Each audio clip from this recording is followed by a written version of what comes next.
اگر کوئی تمہاری فکر کرتا ہے تو اس کی قدر کرو، کیونکہ اس دنیا میں فکر کرنے والے بہت کم اور تماشائی بہت زیادہ ہیں۔ ایسا بہت کم ہوتا ہے کہ جلد بازی کرنے والا انسان نقصان نہ اٹھائے، اور ایسا ہو ہی نہیں سکتا کہ صبر کرنے والا انسان ناکام ہو جائے۔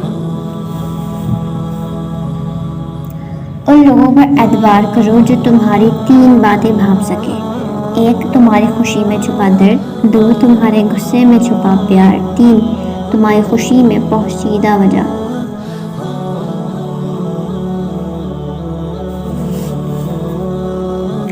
کسی کا عیب تلاش کرنے والے کی مثال اس مکھی کے جیسی ہے جو سارا خوبصورت جسم چھوڑ کر زخم پر جا کر بیٹھ جاتی ہے۔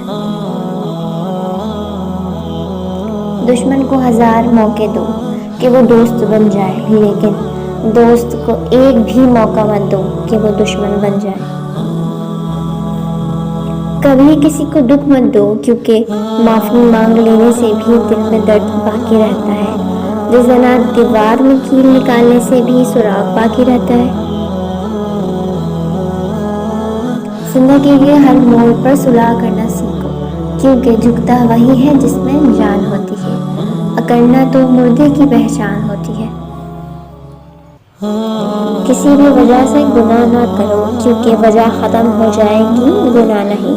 کسی بھی تکلیف کے ساتھ نیکی کر لیا کرو، کیونکہ تکلیف ختم ہو جائے گی، نیکی باقی رہے گی۔ فرمان مولا علیہ وسلم۔ حضرت علی رضی اللہ تعالیٰ عنہ نے فرمایا، تمہارے درد سے تمہارا رب واقف ہے، وہ چاہتا ہے تم صبر کرو تاکہ اور مضبوط ہو جاؤ۔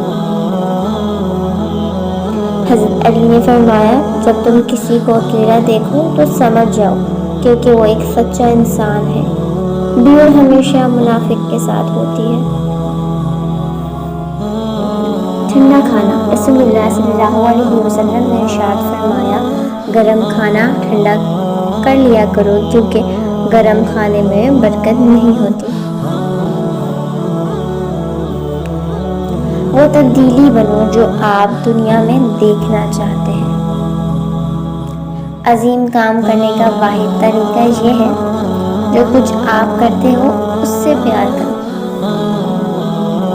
مستقبل کی پیشن گوئی کرنے کا بہترین طریقہ اسے تخلیق کرنا ہے۔